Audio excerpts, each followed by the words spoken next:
I am here in the Sportico studio, joined by Kevin Weeks, the master himself, here to talk about the NHL for Sportico's NHL Valuations. And let's kick it right off. Kevin, you broke some news today.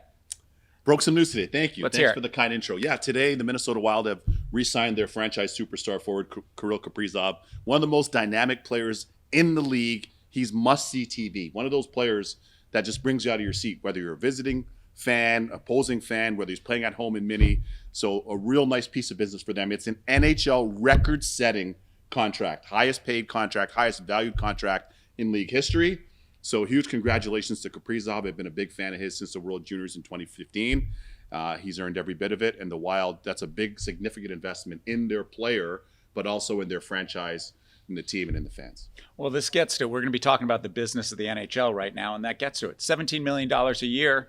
It's a whole new world in the NHL right now, right? We haven't had any salary cap growth, and we're going to see significant gains over the next few years. We will, for sure. And really, that's a sign of just the rebound and how well the sport has rebounded coming out of, all the lockdowns and the shutdowns and everything else, of course, globally, and how that impacted the business, as you guys have been reporting on here in Sportico. And it just kind of threw a wrench in everything and in life, in day-to-day life, and certainly in the valuations at the time and the business model. However, since we've come through that now, and we've seen this amazing trajectory that we're continuing to see, which we'll get into momentarily, it reflects how healthy the business is. Obviously, the big media partners that are there, a lot of the new partnerships that are there, corporate partnership and otherwise, and the growth of the game. The games have never been better, more appealing, more enticing, more entertaining. And, for me, this is now 30 plus years being in the league between playing and broadcasting. So it's been a lot of fun and nice to see. Yeah. Could you imagine, think back 30 years ago. Yeah. Here we are today. The get-in price to the NHL, it's the same as Major League Baseball, $1.3 billion. Could you imagine that maybe 30 years ago? No, 30 years ago, I couldn't have imagined it because 10 years ago. Not even, exactly. Yeah. No, that's true. And just to see the growth of the sport in that time, and particularly in the international markets, but more specifically here in the U.S., it's been huge. The growth has been huge. And remember, I played in a lot of those markets that were often misunderstood. Inaccurately maligned. Yeah. So when I was playing in, for the Panthers, who, thankful that they drafted me and developed me. When I was playing in Tampa, in Carolina, in some of those markets, not the 3 Metro New York teams that I played for living here, but in playing in those markets, you remember a lot of times people were saying, they're like, hockey, how's that going to work in South Florida? Yeah. How's it going to work in Tampa? There's no way that could work in Carolina. How's it going to work in Orange County? The Kings have been there, but now the Ducks, what are they? The Sharks, and there's no way it'll ever work in Vegas. And they've obviously made a lot of people eat crow. So it's been great to see the growth of the game. Right. Well, you hit on the franchises that are all soaring up our rankings. Yes. And in these places, talking to all 3 of those teams, Carolina, Florida, Tampa, it takes time to build a fan base. You don't just magically. Vegas was able to create a fan base very quickly. But in most of these cities, it takes a little time. And we saw Tampa sell for $1.8 billion. That's right. 2 biggest gainers on our list this year, Florida and Carolina. We value them both about $1.9 billion, up 51% for Florida, coming off of back-to-back Stanley Cup titles. And then Carolina's up 49%, as also consistently, since Tom Dundon took over, playoff year, 7 straight years of winning a playoff round. Revenue's gone through the roof there. Yeah, I would say this. Let's start with Carolina as a test case, right? Yeah. I just mentioned having played in Carolina, and my good friend Rod Brindamore, now the head coach, Tom Dundon, as you mentioned, the owner. The great thing about the Canes is ahead of everybody in our sport, and in a lot of sports not named football, NFL, or college, NCAA. They were first to adopt tailgating, to make it a big part of it. I remember pulling up for our playoff games in the morning, Kurt, a pregame skate. For a lot of you that don't know, in the morning, game day skate, 10:30, say 10 o'clock for the home team. I'd pull into the parking lot, and our fans would be out there. Their fans, so that goes back to 2001, 2002 till now. So the appetite for the sport has grown. There have been a lot more girls and boys that are playing the game locally there. A lot more alumni that have been coaching. Again, I mentioned my guy, Rod Brindamore, their head coach. His son made his debut with the Canes last year. It was just the other day that he was coaching them in youth hockey. And I think you know this as well. It's uniquely situated there with the arena in its proximity to Carter Finley Stadium, the home of NC State, of course, NCAA football, and the fact that Tom Dundon is now embarking on this new project in and around the arena a new kind of mixed-use project. I think that's going to help that skyrocket. In the case of the Panthers, listen, you just named back-to-back Stanley Cup champs, 3 straight Stanley Cup final appearances. They now have one of the best, if not the best, practice facility in the league that they now have down there in Lauderdale. Success leaves clues. And again, the growth of the game, the interest of the game. And you know what it is. I just told you about the Caribbean. My parents from Caribbean, from Barbados. I just told you, when you're in one of those markets, you've got options. Right. We got a place in Miami. We own a home in Miami. So for a lot of people that are in South Florida, is it the beach today? Right. Am I going for dinner? Right. Am I going for a bike ride? So you have to have success there to drive that growth, to drive that engagement. And the Panthers certainly have had that, and the Canes have had that in their own way as well. Well, it's another owner, Vinny Viola, who has invested heavily into that franchise. That's right. They've made them a destination franchise, with no question. It's somewhere players want to go. I mean, it's not just no income state tax, right? Thank you. Can I jump in? Yes, please do. It's more than that. Yes, I love you. I love you serving that up. I got to jump in on that one. That's exactly right, because it's always been a no state income tax. Right. So all of a sudden, these people, they say that. And I've had some of these conversations with Commissioner Bettman around this issue too, and it's used as an excuse. Is it advantageous?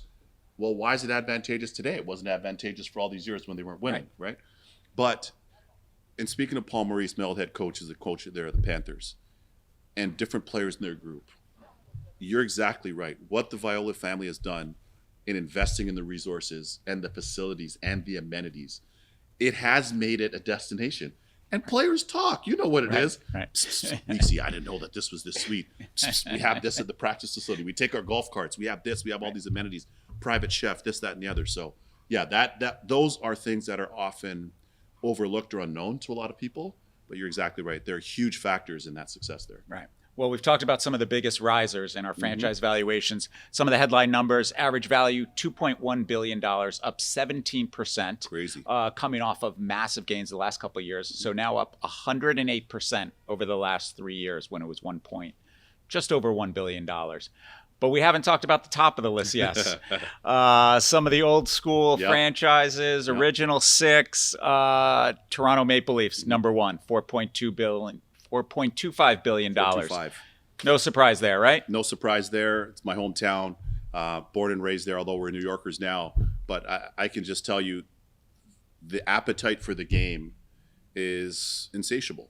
Just the appetite to consume, to watch, to wear merch, to be at a game.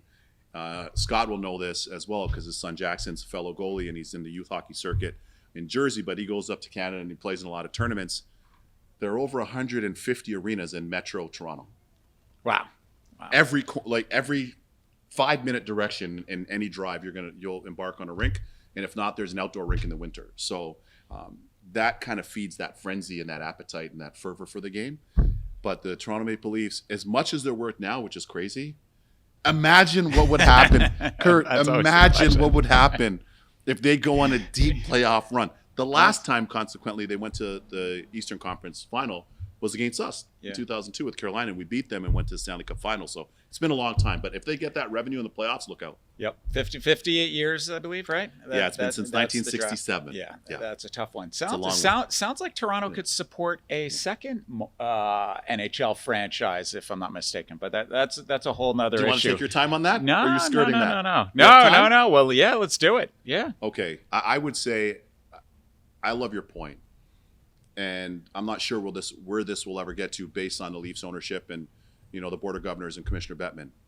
But growing up there, with the demand for the game there, they could unquestionably support another team.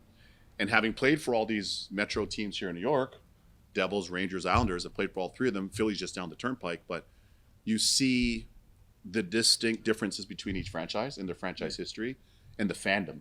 So, yes, using this as a test case, I definitely think they could have another team in Toronto for sure. Yeah. Well, we've seen valuations go up, and the NHL has been very clear. We're not looking at expansion right now, but the subject seems to keep coming up. It was discussed as we wrote about in Sportico at the Board of Governors meeting. Yeah. Again, no process has been started, but cities are sniffing around, and they're talking about it'll start with a 2 is what we've been told, the expansion fee.